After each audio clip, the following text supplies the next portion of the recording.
वृंदावन धाम की, श्री स्वामी अग्रदास जी महाराज की, श्री नाभाजी महाराज की, श्री प्रियादास जी महाराज की, श्री बांके बिहारी लाल की, श्री राधा वल्लभ लाल की, श्री गिरिराज जी महाराज की, श्री यमुने महारानी की, श्री राम नाम महाराज की, श्री महाराज जी की जय जय श्री राम।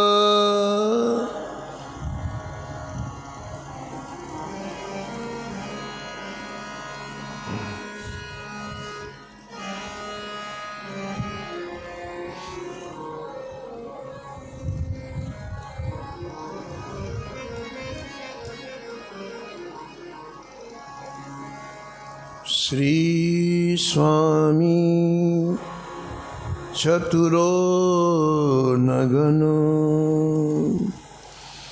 मगन रैन दिन भजन नित।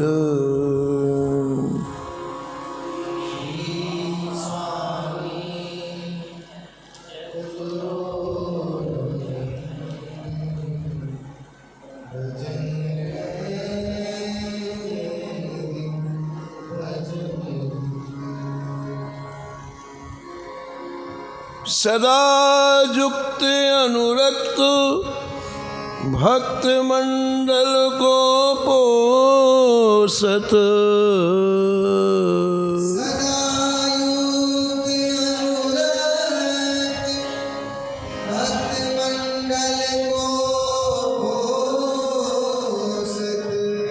पूरे मथुरा ब्रज भूमि रमत सब ही को तो सत।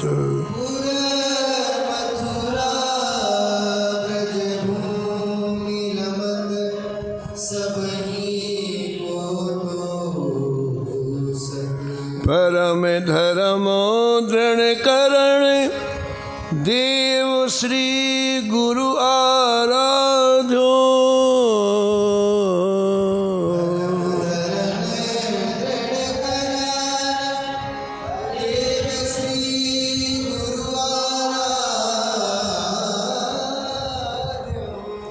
मधुर बैन सुठ ठोर ठोर हरिजन सुख साजो। मधुर बैन सुठ ठोर ठोर हरिजन सुख साजो। संत महंत अनंत जनो जस विस्तारत जा सुनितो। संत महंत अनंत जस विस्तारत जा सुनितो। श्री स्वामी चतुरो नगनो, श्री स्वामी मगन रैन दिन भजन नित। मगन हित मगन रैन दिन भजन हित।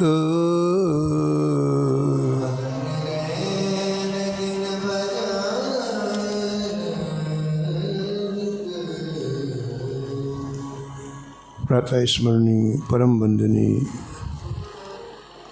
भक्तमाल के रचयिता श्री नाभा गोस्वामी जी इस छप्पे में ब्रज के महान संत श्री चतुरो नगन जी का स्मरण किया है और निष्कर्ष के रूप में कहते हैं कि आप भक्त के साथ साथ सिद्ध योगी भी थे। ध्यान समाधि में इतने डूब जाते वाह शरीर का चिंतन ही नहीं रहता। राधा कृष्ण के चरणों में आपका अत्यंत अनुराग था। आप श्री धाम वृंदावन निवास करते थे, लेकिन श्री मथुरापुरी और संपूर्ण ब्रजमंडल आप विचरते थे। वैष्णव धर्म को दृढ़तापूर्वक स्थापित करने के लिए आपने अपने गुरुदेव की आराधना की। निरंतर आप भजन करते थे, इसलिए आपकी वाणी बड़ी मीठी थी। आपने अपनी जेवा से निरंतर ठाकुर जी का सुयस गाया है, गुणों का गान किया है, और जहाँ भी जाते लोगों को दर्शन करके सुख मिलता। ब्रजमंडल में दर्शन देकर के आपने सुख वितरित किया, ऐसा नामाजी महाराज कहते हैं। आपके द्वारा इतने लोगों को भगवत प्राप्ति हुई। श्री नामाजी महाराज कहते हैं कि असंख्य लोग आज भी नागा जी के सुयस का विस्तार कर रहे हैं। असंख्य लोग जिनकी कोई गिनती नहीं है। श्री चतुरोनगन जिन्हें नागा जी भी कहा, उपनाम नागा जी है, उनके चरित्र का आस्वादन करते हैं।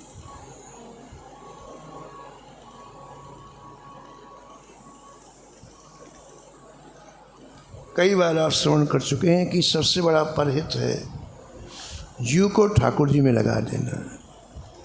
इससे बड़ा कोई परम हित नहीं है। हित तो छोड़ो, परम हित तो जिन लोगों ने लोगों को ठाकुर जी से लगाया, उनके बारे में चर्चा करने वाले लाखों की संख्या में है। वो स्वयं प्रकाशित नहीं हुए, लेकिन जिनको सुख मिला उनसे, जिनकी चित्रवृत्ति ठाकुर जी में लगी, वो कभी भूलते नहीं हैं उनको। श्री राम वृंदावन में राम जी भाई सत्संग भवन है, जहाँ सायंकालीन भक्तमाल की कथा होती। एक बार हम लोग बरसाने गए, तो बरसाने में जहाँ से बरसाने पहुँचने के बाद सीधी की तरफ मुड़ते हैं, वहाँ गाड़ी अपने आप बंद हो गई। तो हम लोग उतर गए गाड़ी से। ड्राइवर देखने लगा क्या, वहाँ एक चाय पान की दुकान थी। उसने ऐसे पूछा, महाराज कहाँ से आए हैं? वे श्री राम वृंदावन से आए। महाराज आप जानकी दास जी को जानते हैं वृंदावन में?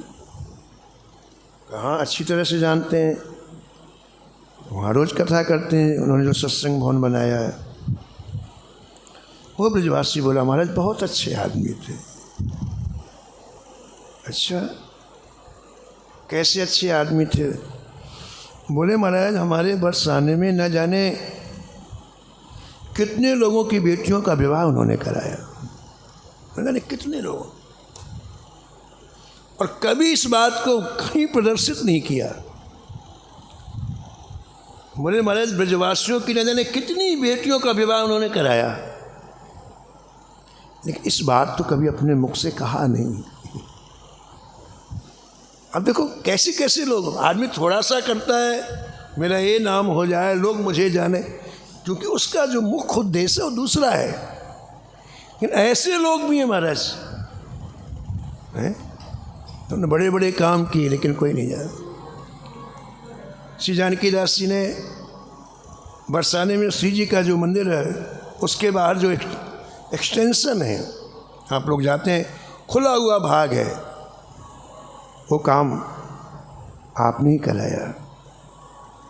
नंदगांव में बड़ा संकीर्ण परिसर था, उसका विस्तार श्री जानकी दास जी ने कराया। एक घटना आपको सुनाते हैं कि कथा चल रही थी और नंदगांव के उस प्रांगण का विस्तारीकरण हो रहा था। उसमें एक किसी अत्यंत रईस व्यक्ति की कोठी मंदिर के सामने थी और उसके कारण उसका विस्तार नहीं हो पा रहा था। पहले लोग तो कोई ज़्यादा ध्यान रखते, जिसकी जहाँ इच्छा हो बनाओ, पैसा दे दिया बना लिया। अब उसके कारण उसका विस्तार एक्सटेंशन नहीं हो पा रहा था। तो इनकी कमेटी थी 8-10 लोगों की। रात्रि में विचार किया क्या करना चाहिए। ये कोठी है तो विस्तार नहीं होगा तो बहुत छोटी जगह रहेगी नंदलाल का दर्शन करने के लिए। तो इन्होंने कहा कि रात्रि में बुलडोजर बुला के कोठी तोड़ दो। बुलडोजर आया, कोठी तोड़ दिया। अब जैसे उसको पता चला महाराज, उसकी सेंट्रल गवर्नमेंट में बड़ी पहचान थी, उसने सीधा वहाँ के मंत्री से कहला करके इनके नाम का वारंट जारी करा दिया, इनको गिरफ्तार करके जेल में डाल। तो सायंकालीन 4-4:30 बजे कथा होती, और कथा सुनने के इतने महाराज क्या कहने चाहिए आसक्त कि आधा घंटे पहले आके बैठ जाते। और कथा में पिन ऑफ साइलेंस, कोई नहीं, कोई आवाज़ नहीं आनी चाहिए, बड़ी व्यवस्था जोरदार जब तक हो रहे। तो कथा के मध्य में कोई व्यक्ति बुलाने के लिए आया, नहीं का चले गए। तो करीब 40-50 पुलिस वाले, एसपी, जहाँ कथा हो रही थी वहाँ नहीं, आगे बरामदा है वहाँ पर जहाँ से एंट्रेंस करते हैं, प्रवेश। तो हलचल मच गई, लेकिन कथा बंद नहीं हुई, कथा चलती रही। श्रोता भी देख लेते लेकिन सब बैठे रहे, सुनते रहे। जब कथा पूरी हुई तो हम गए और पूछा, श्रीमान जी क्या हुआ? बोले कुछ नहीं महाराज जी, एसपी आया था वारंट लेकर के गिरफ्तार करने के लिए। तो मैंने क्या गिरफ्तार आपको क्यों नहीं किया? बोले महाराज उसने क्या किया कि बाहर और जो मकान बने हुए उनसे मेरे बारे में पूछा, ये कैसा व्यक्ति है। तो लोगों ने कहा कि अपनी पूरी संपत्ति लगा करके सत्संग भवन बनाया है, और कुछ ना कुछ परोपकार यहाँ रोज होता है। जो अपने हमारे ब्रज की शान है। तो एसपी ढीला पड़ गया। बोले आकर के 2-4 बातें की और चुपचाप चला गया। तो हमने अपनी तरफ से कहा, हमने कहा कि यदि आज आपको गिरफ्तार करके ले जाते हैं एसपी, तो आपको कैसा लगता? बोले महाराज जी आज तो हम यदि गिरफ्तार होके जाते ना तो सीना तान के जाते, क्योंकि नंदलाला के लिए गिरफ्तार हुए हम, अपने काम के लिए थोड़े हुए हैं। हमारे नंदलाला के काम के लिए हम गिरफ्तार, हम तो शान से जाते, हमारे ठाकुर जी के लिए हम गिरफ्तार हुए।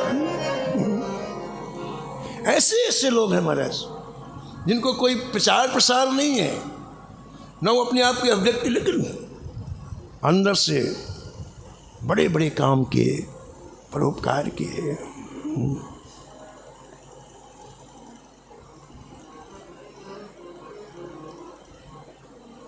हनाबाजी महाराज कहते हैं, संत महंत अनंत जनो, संत महंत जस विस्तारत जा सुनितो।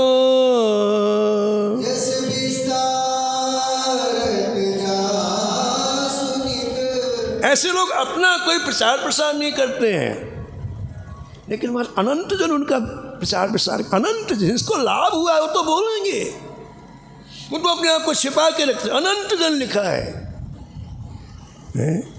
श्री स्वामी चतुरोनगन जी ने, श्री नागा जी ने जिनका परम हित किया, उनकी अंतरात्मा तो बोलेगी। तो आपने ब्रजमंडल में अनेक लोगों को सुख प्रदान किया।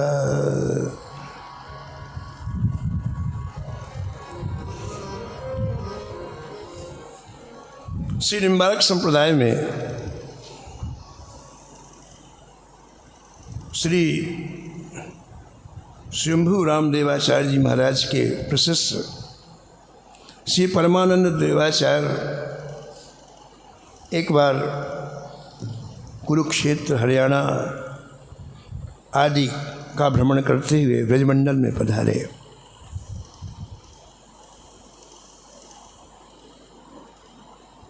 ब्रजमंडल में आप पैगांव के सन्निकट एक स्थान पर वृक्ष के नीचे अपना आसन लगाया।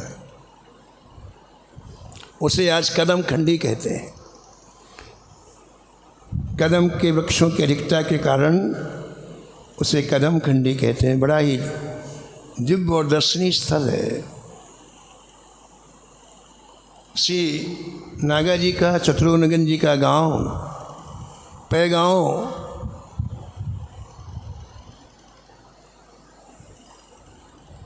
पैगांव था, ब्रज के ही थे आप। और उनको बाल्यकाल से संत अच्छे लगते थे, तो इनके माता पिता दर्शन करने के लिए आए, अन्य जन भी दर्शन करने के लिए आए, ये भी आए। उम्र छोटी थी लेकिन स्नेह था, प्रेम था।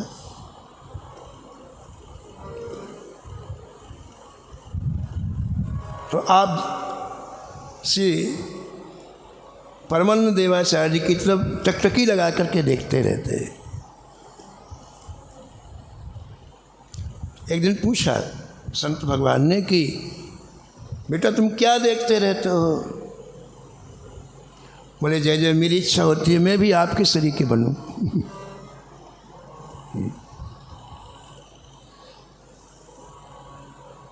बेटा अभी तुम बालक हो, अभी पढ़ो, माता पिता की सेवा करो। तुम्हें भजन करने की इच्छा है तो घर में रह के भजन करो। तो कुछ दिन के लिए कुछ नहीं बोले नागा जी। फिर 3-4 दिन के बाद बोले जय जय, मेरे अंदर बड़ी तीव्र इच्छा है कि जैसे आपको किसी से लेना देना नहीं, केवल भजन में लगे रहते हैं, ऐसे मैं भी भजन करूं।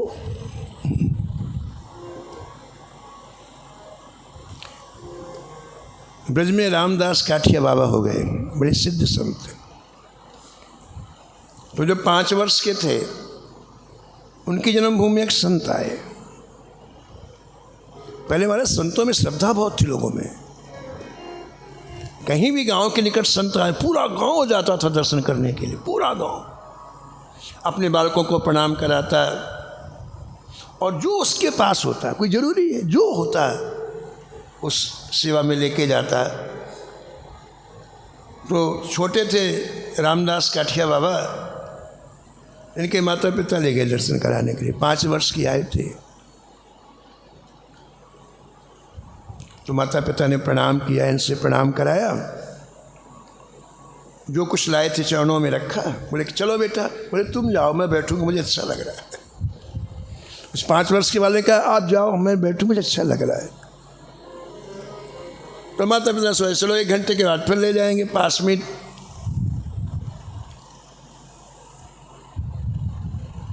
तो कई लोग आते, प्रणाम करते, भेंट रखते। जब धीरे धीरे सब चले गए तो अकेले बचे रामदास जी। उनका ध्यान क्या, कोई बालक बैठे से कोई प्रसाद दे दे। बालक प्रसाद के प्रेमी रहते हैं। तो जैसे दिया प्रसाद, तो बालक बोला महाराज मैं एक बात पूछूं? बोले हाँ। इतने लोग आपको प्रणाम क्यों करते हैं? इतने लोग आपको प्रणाम क्यों करते हैं? इतनी भेंट आपको क्यों देते हैं? आप इतने बड़े कैसे हो गए? आप इतने बड़े कैसे हो गए? जोर से हंसे हो महात्मा। बच्चों की बातें बड़ी निर्मल होती हैं, जोर से हंसे। बोले बेटा तुम भी बड़ा बनना चाहे? तो बोले हाँ। देखो बेटा, इस सृष्टि में जो भी बड़ा बना है उसने पहले राम नाम लिया है। तुमको बड़ा बनना है तो राम नाम लो, बड़े बन जाओगे। महाराज वो बात उनके हृदय में पूरी तरह अंदर चली गई। इस सृष्टि में जो भी बड़ा बना है वो राम नाम से बड़ा बना है। निर्गुण ते यही भांति बड़ो, निर्गुण ते नाम प्रभाव अपार,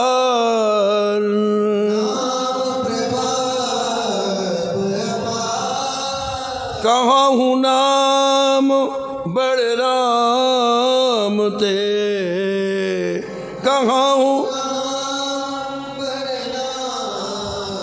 निज विचार अनुसार,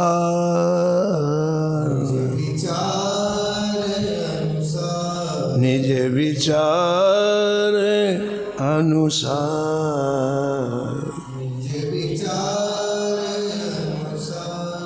छोटी आयु में संस्कार बड़ी जल्दी पड़ते हैं। और रामदास का 8वां महान संत हुए महाराज। ऐसी परमानंद देवाचार्य जी के पास फिर तीसरे दिन कहने लगे, मुझे भजन करना है, आप मुझे दीक्षा प्रदान कर दो, मैं विरक्त दीक्षा लूँगा, मुझे भजन करना, मुझे भजन करना है। श्री नागा जी की अल्पायु थी, बहुत कम उम्र थी। किसी जोशी ने इनके माता पिता को पहले बता दिया था, बालक ज़्यादा दिन तक जीवित नहीं रहेगा, और इससे चिंतित रहते थे। माता पिता ने बताया नहीं बेटे को, लेकिन बहुत चिंतित रहते थे।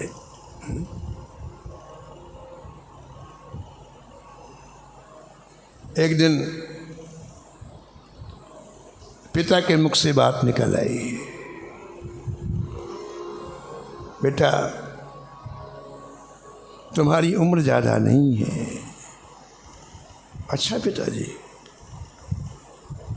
आप विचार करने लग गए। रात्रि में गहरी नींद में सोए तो स्वप्न हुआ।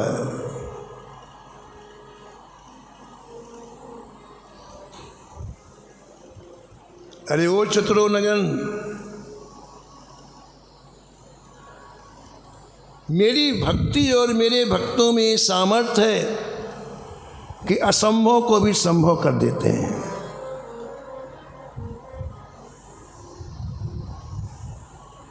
मंत्र महामणि, मंत्र महामणि, विषय व्याल के मंत्र महामणि, मेटत कठिन कुअंक भाल के,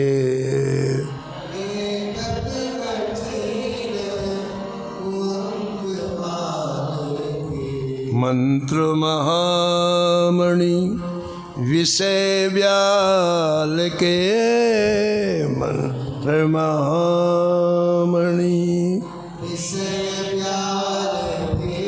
मेटत कठिन कुअंक भाल के।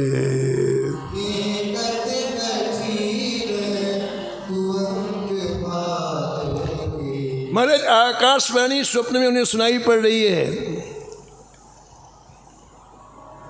यदि तुम्हें अमरत्व चाहिए तो भजन करो,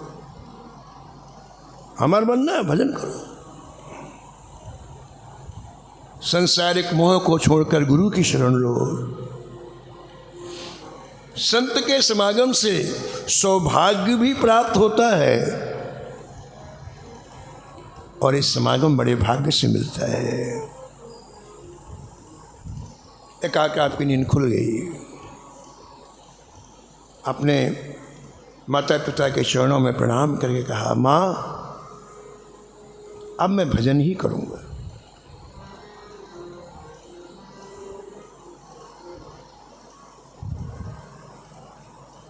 मार्कंडेय जी की आयु बहुत कम थी, 11 वर्ष की आयु, मात्र 11 वर्ष। माता पिता को पता चल गया था कि 11 वर्ष में इनका शरीर पूरा हो जाएगा। तो जैसे 10 वर्ष पूरे हुए, 11वां लगा तो बड़ी चिंता। हमारा माता पिता दिन रात एक ही बात सोचते रहते कि बेटा हमसे चला जाएगा। मार्कंडेय जी का नियम था प्रातः काल रोज माता पिता को प्रणाम करना। आज देखा कि बड़े उदास, पिताजी क्या बात है, नहीं रहा गया, बता लिया बेटा बस थोड़ा ही समय है, तुम्हारा हमारा वियोग हो जाएगा। कैसे पिताजी? तुम्हारी आयु मात्र 11 वर्ष। तो घबराए नहीं मार्कंडेय जी। पिताजी आप चिंता मत करो, मैं भगवान का भजन करके काल को जीतूंगा। प्रणाम किया, माता पिता को चले गए जंगल में। घनघोर जंगल में एक टूटा फूटा शिवालय था, वहां बैठ करके मां निरंतर आशुतोष भगवान शंकर की आराधना करने लग गए। काल का समय जो निश्चित होता है, काल आएगा ही, समझौता नहीं है। तो सुनिश्चित समय पर काल आया। पूज्य महाराज श्री मथुरादास जी महाराज कहते थे, काल के स्वरूप का वर्णन है ग्रंथों में। काल के 3 सिर हैं और 6 पैर हैं। बड़ा भीभत्स रूप है महाराज, बड़ा विकराल रूप है उसका। तो काल आया इनके पास ठीक समय पर। दूरी, ये मंदिर में थे, शंकर जी का शिवलिंग था, वहां आराधना करें तो दूरी वहां खड़ा हुआ। हे बालक इधर आ। इन्होंने देखा, विष्णु बोले नहीं आऊंगा। तो काल हंसा, बोले तू जानता नहीं मैं कौन हूं? काल हूं। ये देख नदी के किनारे जो रेता पड़ी हुई है, उतने ब्रह्माओं को खा चुका हूं मैं। ब्रह्मा की बहुत बड़ी उम्र होती है। काल बोला ये नदी किनारे जितनी रेता पड़ी हुई है, कण बड़े, एक एक कण को गिनो, उतने ब्रह्माओं को खा चुका हूं मैं। आएगा कि नहीं आएगा?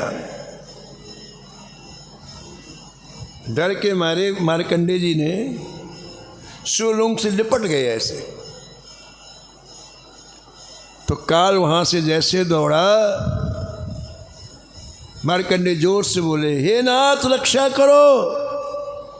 शिवलिंग से महाकाल प्रकट हो गए। वो तो काल था, महाकाल। त्रिशूल लेके दौड़े महाराज, भागा काल। करालम महाकाल कालम कृपालम गुणागान संसार पारम न तो हम नयावत उमानाथ पादार विंदम भजन्ति लोके परिवानराणम न तावत सुखम शांति संतापुना प्रसीद प्रभो सर्वभूतादिवासम प्रसीद प्रभो सर्वभूतादिवास भूतादिवास। माता पिता ने आज्ञा दे दी। श्री नागा जी के माता पिता ने, जाओ बेटा भजन करो। आप गुरुदेव के पास आए और गुरुदेव को पता चला कि माता पिता ने आज्ञा दे दी है, तो इन्हें विरक्त दीक्षा प्रदान किया, मंत्र प्रदान किया। इनका नाम चतुरो नगन रखा। ऐसा पहले नियम था कि व्यक्ति जब दीक्षा लेता तो 12 वर्ष तक गुरु जी की सेवा में रहता। उससे क्या होता कि ये भक्ति के संस्कार प्रगाढ़ हो जाते। प्रारंभिक अवस्था में यदि व्यक्ति इधर उधर जाता है तो संस्कार दृढ़ नहीं होने पाते हैं। लेकिन गुरुदेव की सेवा करते हुए एक ही जगह रहता है तो भक्ति के संस्कार परिपुष्ट हो जाते हैं, प्रगाढ़ हो जाते हैं। 12 वर्ष के बाद फिर गुरु जी आज्ञा देते तो वो कहीं भी जाता। तो गुरु स्थान में रह करके आप गुरुदेव की सेवा करते हुए आपने कहा, जय जय मुझे कोई सेवा ऐसी प्रदान की जाए जिसे मैं समर्पित भाव से करूं। नियम है कि जब व्यक्ति दीक्षा लेना तो कोई ना कोई एक सेवा जरूर ऐसी करे जो उसकी निजी हो। अब ठाकुर जी की सेवा में सभी चीज़ें लगती हैं, पुष्प भी लगते हैं, इत्र भी लगता है, ठाकुर जी के लिए जल भी लाया जाता है कभी कभी पवित्र नदियों से, धूप दीप नैवेद्य सब वस्तुएं लगती हैं, इत्र आदि भी लगते हैं। तो एक सेवा गुरुजी बताते हैं, इनमें ये वाली सेवा तुम्हारी है, और सेवा वो गौड़, और जो बताते हो प्रमुख। तो गुरु ने कहा अच्छा ठीक है बेटे, एक काम किया करो, स्थान में जितनी गायें हैं उन गायों की तुम आज से सेवा किया करो। प्रातःकाल गायों को जंगल चराने के लिए ले जाया करो, और वहाँ जब तक गायें चरे तो उनके लिए हरा चारा जंगल में खूब होता है, उसको इकट्ठा कर लिया करो। गोधूल वेला में जब गाय लौटे तो चारा का गट्ठा सिर में रख करके यहाँ आया करो, आश्रम में आया करो, अपने हाथ से चारा काट करके गायों को दिया करो, भूसा दिया करो, गाय लगाया करो, गायों का गोबर रोज निकाल के सफाई किया करो, यानी 24 घंटे की सेवा। आपने उससे सहर्ष स्वीकार कर लिया। गुरुदेव की आज्ञा है सस सिर धरो आयस करिए तुम्हारा, सिर धरो आयस करिए तुम्हारा, परम धर्म यह नाथ हमारा, धर्म ये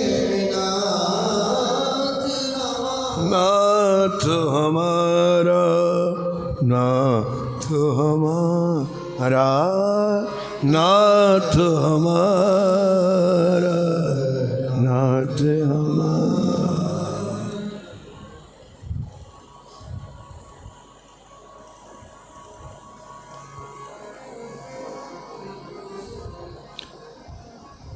कोई भी कार्य लगातार यदि 12 वर्ष तक किया जाए तो सिद्धि प्राप्त हो जाती है। उससे आपको ठाकुर जी का साक्षात्कार हो जाएगा और जीवन में दिव्यता आ जाती है। कोई भी का, चाहे आप जप करें, चाहे आप श्री ठाकुर जी की आरती करें, चाहे आप श्री शालिग्राम जी की सेवा करें, चाहे आप गौ सेवा करें, लेकिन बीच में अवरोध नहीं होना चाहिए। बिल्कुल नियम पूर्वक डेली लगातार यदि आप 12 वर्ष तक करें तो निश्चित सिद्धि प्राप्त हो जाती है, ठाकुर जी का साक्षात्कार प्राप्त हो जाता है। तो नागा जी ने अपने गुरु स्थान में 12 वर्ष तक समर्पित चित्त से सेवा किया। हमने एक संत का दर्शन किया बड़ी छोटी आयु में।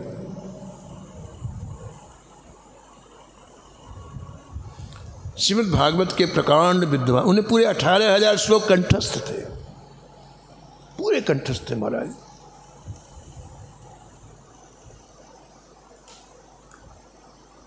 उनको एहसास हुआ कि अब हमारी आयु ज़्यादा नहीं है, जीवन के अंतिम पड़ाव में, तो उन्हें सब तरफ से अपनी चित्तवृत्ति खींच ली।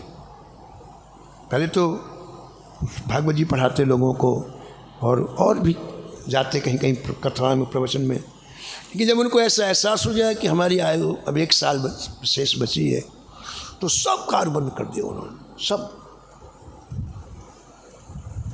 एक गाय ली उन्होंने, अब केवल गाय की सेवा, बाकी सब भजन, सब गाय की सेवा ही भजन। उनका सुनो आप सेवा कितनी बढ़िया करते हो, माजी गाय ले ली। अब गाय को स्वयं पानी पिलाना, उसको चारा भूसा देना, उसको जंगल में चराने के लिए ले जाना। सुबह 7 बजे गाय को खोल के ले जाते, तो गाय के पीछे पीछे चलते, एक ऐसा गमछा लेके चलते और उसकी मक्खियाँ ऐसे उड़ाते हुए, गाय की मक्खियाँ ऐसे उड़ाते हुए जाते। गाय आगे आगे जा रही है, गाय अपनी मर्जी से जा रही है, जिधर गाय जाए उसके पीछे उधर जाना है। खड़ी हो जाए तो आप भी खड़े रहते, बैठ जाए तो बैठ जाए। अब मान लो गाय रात में 11 बजे वापस, तो 11 बजे वो अपने गाय को अपने मन से कुछ नहीं, गाय का मन रात्रि में 11 बजे वापस आए तो 11 बजे वापस आते उसके साथ में। वैसी अद्भुत सेवा की महाराज गाय की। एक दिन जंगल में गाय हरा चारा चल रही थी, इस सामने बैठे हुए मक्खियाँ उड़ा रहे थे, तो गाय मनुष्य की भाषा में बोली, गौ माता मनुष्य की भाषा में बोली,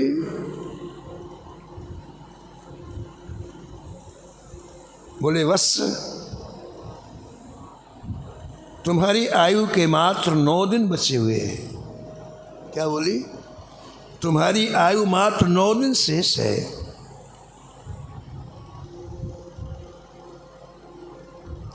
इसलिए इस अंतिम समय को पूर्णतः चित्तवृत्ति एकाग्र करके ठाकुर जी के चरणों में लगाओ।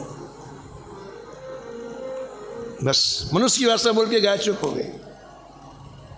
उसी दिन आपने गाय को अपने एक शिष्य को दिया और कई लोगों को भागवत पढ़ाई थी। एक शिष्य से कहा हम प्रयागराज जाएंगे। वो शिष्य समर्पित थे, प्रयागराज लेकर के आए। गंगा यमुना सरस्वती का जहाँ संगम है, कहा कि एक नाव किराए से करो आप 7 दिन के लिए, 24 घंटे नाव अपने पास रहेगी, नाव वाले को उतना पैसा दे दो। किराए से एक नाव कर ली गई। गंगा यमुना सरस्वती के संगम में आपने कहा कि जल के बीच में तुम हमें भागवत सप्ताह सुनाओ, 7 दिन तक भागवत सप्ताह सुनाओ। अपने शिष्य से कहा। नाव में विराजमान हो गई पोथी जी। नाव में अब 2 ही, एक वक्ता एक श्रोता, और नाव में ही हमारे श्रीमद् भागवत सप्ताह श्रवण किया आपने। 9वां दिन हुआ, आपने कहा नाव को किनारे में ले चलो। किनारे में कोई रोग नहीं, कोई कुछ नहीं। किनारे में जब नाव से उतरे तो अपने शिष्य से कहा हमको स्नान कराओ। स्नान कराए, हमारा स्वरूप यही तिलक लगाओ। तिलक लगा दिए। अब हमने गंगा जी में कटी प्रदेश तक हमारा शरीर गंगा जी में होना चाहिए, कमर तक, तो आधा शरीर गंगा जी में, आधा बाहर। और आपने हाथ जोड़ा और एक श्लोक कहा बस, कृष्णाय वासुदेवाय हरे परमात्मने प्रणतक्लेश नाशाय गोविंदाय नमो। श्लोक बोला, भगवान के धाम में चले। कैसी गौ माता की सेवा देखो आप। गौ माता ने स्पष्ट बताया, न कोई रोग न कोई बीमारी। तो श्री नागा जी ने 12 वर्ष तक गायों की सेवा की, बिना किसी व्यवधान के, भावपूर्वक। सेवा में भाव की आवश्यकता होती है। परिणाम क्या हुआ महाराज? गायों ने सिद्धि दे दी। ये चारा काटते, करीब 2 मन चारा काटते, शरीर बड़ा तगड़ा था श्री नागा जी का, और सिर में रख करके आते। तो 12 वर्ष पूरे हो गए, तो जब ये चारा सिर पर रखते तो सिर से एक हाथ ऊपर चारा चला जाता, और ये चलते तो चारा अपने आप चलता। ये चलते ऊपर चारा चलता, और गौशाला में जाके चारा अपने आप रख जाता। एक दिन गुरुजी बाहर खड़े थे, उन्हें कहा ये क्या, इसका चारा ऑटोमेटिक चल रहा है, इसके सिर पे नहीं है, सिर से एक हाथ ऊपर और चारा चल रहा है। समझ गए? गौ माता ने इसके ऊपर कृपा कर दिया है। बेटे दे रहा हूं,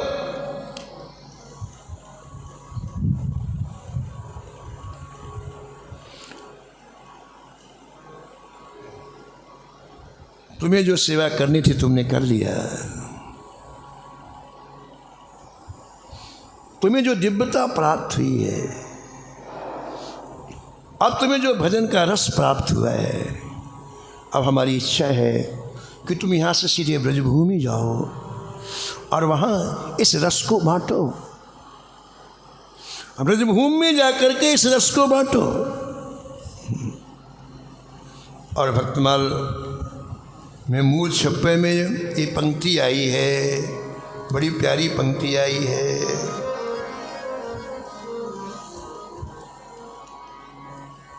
पूरे मथुरा ब्रज भूमि रमत सभी को तो सत, पूरे मथुरा